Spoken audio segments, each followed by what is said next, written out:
We're going to continue with stories and people who have played big parts of shaping this community into a mosaic, into the picture of good and great and small and big things happening.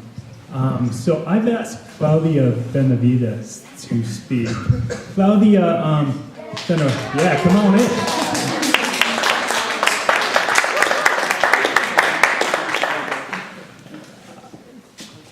Claudia's humble, shy. I said, how do you want to be introduced as director of PB&J Family Services? And she just said, no, just Claudia. So Claudia can share her story, but dear friend of ECM, and we've known her a long time. Is it? Okay. The mic, there you go, Claudia. Thank you.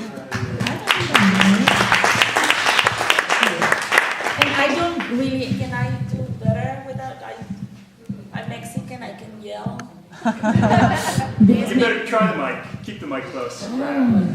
Make me nervous.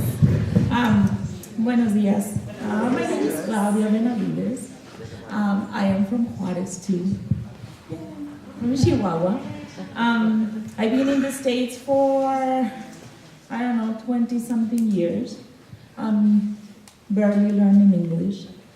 And I have the opportunity 14 years ago to come to New Mexico. I got married and I love New Mexico. I love Albuquerque. I came to Albuquerque, 30 years ago, and I fell in love with the city. And I thought, okay, one of these days I'm going to meet someone and I'm moving to Albuquerque. And my husband came along. He said, where are you from? Okay, let's go. Let's look at it. And I live in the west side. But 14 years ago, I applied for a job at PB&J. And PB&J is peanut butter and jelly. And I barely speak English at that time. And my program manager, now the executive director, said, do you speak Spanish? I said, yeah. He said, well, you need to go to this part of town, the southeast. It's called the war zone, and it's kind of bad, but you're kind of from Mexico. I think you're going to be okay. I came over here, and I started doing home visit. And PB&J is an agency that works with families with small children. And it's been in the community for 42 years. And we are a nonprofit. Most of the job that we do is kind of for free. And my job was to go and mingle with families, go to people's homes and talk to them. And I don't know how many of you know this community, but it's a clinic. It's a pediatric clinic across the street now from my office. And Dr. Aceves, I don't know who many of you may know Dr. Aceves. He's one of the doctors from Young Children Health Center.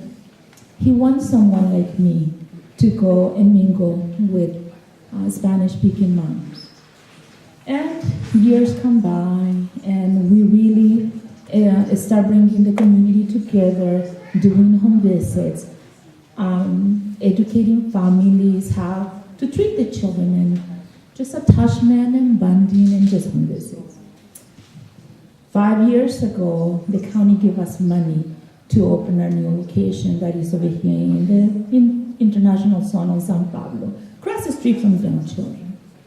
Our first clients, one of the first clients, I didn't know, but Mexican people, we don't talk about rock, sex, or drugs. We don't. It's just out of our discussion. We never talk about those three topics. The first clients that we have just happened to be sex workers. And for me, it was like, what? Oh, yeah.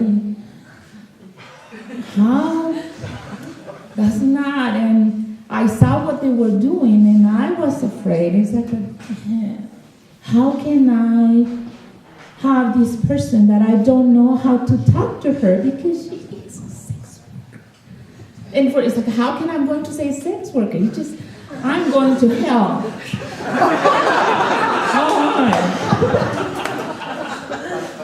Then I call a good friend, Casey from Crossroads. And I said, Casey, I need your help. I need you to educate me to how to treat these moms. And I'm pretty sure she make a face like, what? She's like, how can I talk to a sex worker? She's like, prostitute. And she looked at me, it's like, the way that you treat me too. It's like, yeah, but you are not understanding. I don't know how to talk to this human being. It's like, yeah, Claudia, come on. It's like, I don't really know how to interact with this woman when she is in the classroom with her son. And by the way, the son was in CYFD custody, in the state custody. And it's like, I will do my best, but it is hard for me. Because I have culture and your own biases, of course, my own stupidity. And time goes, and I also have the father of this baby that just happened to be the pimp of this mom. It was really hard for me. I got mad and I used to look at him and I'm pretty sure I gave him the face. I was mean to him. I didn't know how to treat them. And a couple of months passed by and one day I said, you know what? I need paperwork because we all have to do paperwork. That's how we generate the monies for grants. And she was working. She was working in Pennsylvania and Central, a well-known place. It's called the Pussycat.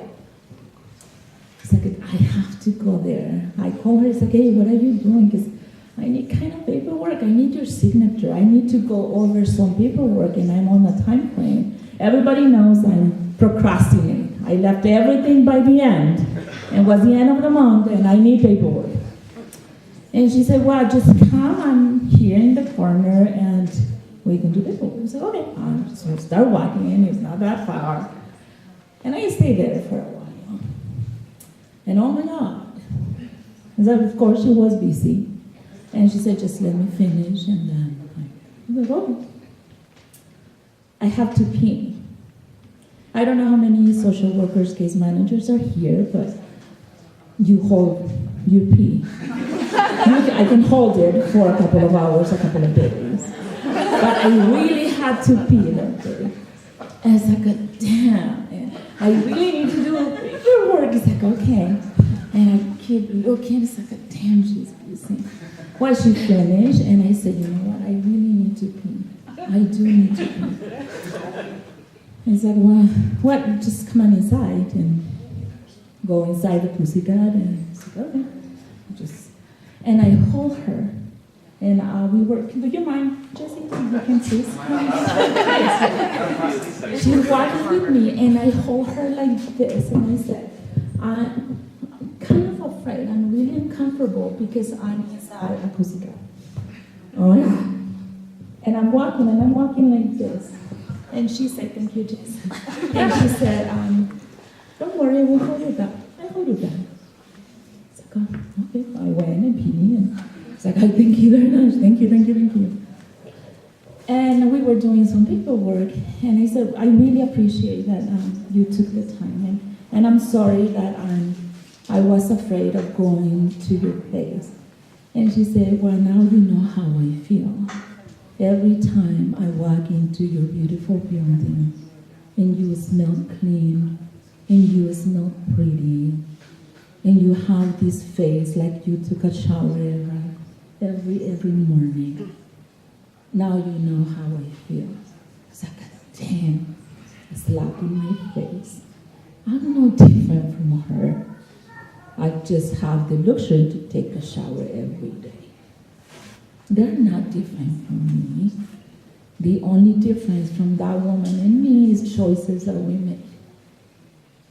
And I made bad choices like everyone else. We just have different experience. I have a support system. She doesn't. Her support system is there. It's not possible, but it's there. Well, after that, it's like, okay, And she said, you know what, I have a friend, and they have children. I have a friend. Can you help my friend? Can you help my friend? And one day I said, well, you know what the hell? Can I come over here and put a little table? Well, and they allowed me to put a little table. And I wrapped diapers, and I was always asking everyone, can we have diapers and little things for babies, and I can give them to them? Because they are mothers and fathers like me and like you. And we start walking, and I put my little table at the Pussycat every Friday in the afternoon. And I learned that, you know what? As people, as different colors, different shapes, different cultures, we are not better than anyone else. I'm not better than them, and they're not better than me. We look different, we smell different, but we are not better than anyone else. And it is one of the lessons that you learn by doing this kind of work. Sometimes we choose to look the other way because it is uncomfortable, like my own biases when it's like, how I can talk to them. That was my own biases. But the people that we work with in the streets, they don't care about my biases. They care about what I can offer them, if I can offer them something. Working in this community, and I've been in this community for almost 15 years this year, it's the same, and I do agree with Jose and the student. This looks like Juarez. This community looked like my community when I grew up. And we invite really, I love to participate in community events because I need to know. For me, yes, I have a program, I run a program. I don't know how many of the programs that I have to run every month. But for me, I have to go outside, and I invite community leaders, community neighbors, just to walk outside your community. If I am who I am, it's because I need to go and smell what my community smells every day. I need to see, I need to taste, and I need to smell, and I need to walk every Friday to see what happened. But not only what happened, who is in the community, what is happening. Sometimes we just drive by and we, on Central and Wyoming, damn, but I don't have the time. Because if I look, I know I have to stop. It's like, I don't want to look. And sometimes, believe me, it's like, yeah. But then it's in my conscience that, damn, what if something happens? I have to go. We have that moral obligation, I think. I have a conscience, somehow, that we need to do something for someone else. And working in this community gave me that opportunity. I'm blessed because I'm here. They are not blessed because I'm here. I'm blessed because they are here. And I really can support tiny. Sometimes I don't have to do nothing. I hold someone's hand and, hey, good morning, how are you? And that's it. That's all sometimes we need to do. Well, thank you very much. And that's it. And make me nervous. Don't invite me anymore because make me really nervous.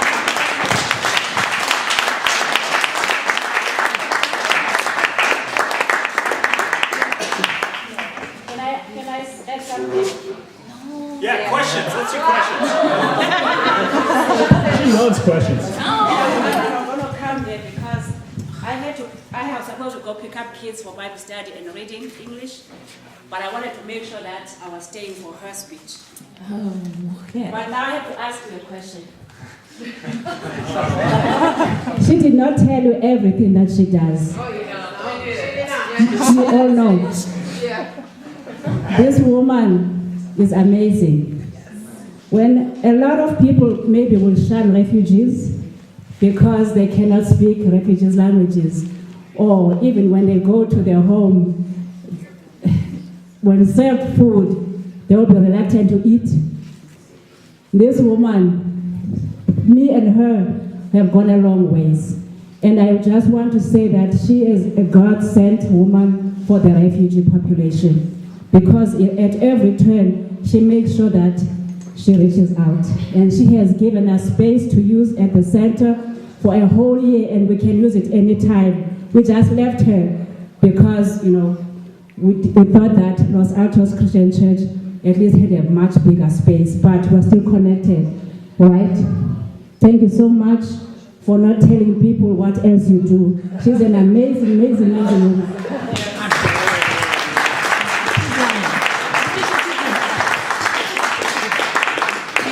Any questions? Any questions? No? Good. I think my friends is like a do not. I do have a question. It's my perception that the sex trade, human trafficking, the prostitution kind of comes and goes in dips. It seems like the last couple of years it's been pretty consistently high. Can you share some thoughts on? Well, we are, if you know about PB&J, we are a nonprofit, but because we are been in the community for 42 years, and we are being hit so many times with funding, but it's something that we cannot lose as a workers or some members of our agency that we love is advocating. A couple of years ago, someone from Santa Fe said, why New Mexico doesn't legalize prostitution? And they came and they asked me, what do you think? And I said, I don't know, I'm not a prostitute, but why we don't go and ask? If it's all we can do, just legalize, give them a number, and if they die, number 44 die. Oh, how sad. But if you ask our sex workers, what do they want to do? Everyone asks, education, housing, a stable life, getting out of the cycle. But in Santa Fe, it's legalizing. Can support, that way they don't have to go in and out of jail. But that's not the solution. In my mind, but of course I know in my mind, it's like that's all we're going to do? Has to be something else. It is in waves, but I think New Mexico and Albuquerque is this area that we just look the other way, especially for different times during the year that I see some of my clients working in the front of the building Saturdays and Sundays during the state fair. That's a safe place for them. But doesn't matter, the police just look the other way.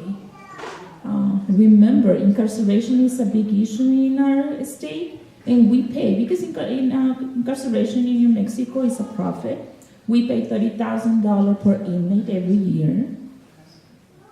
And it's easy just to keep it in and out, without really providing the mental health and the support system that they have.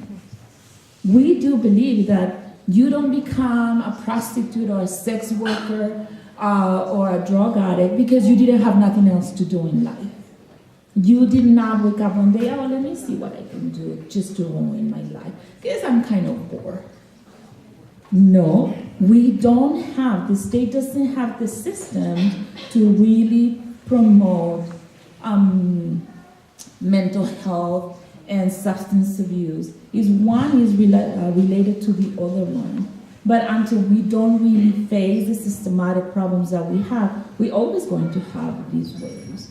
And any problem, as much as we try to collaborate together, we are not going to be able to solve the problem. We have big issues, big problems in our city, in our state, that it's just sometimes it's easy to look the other way.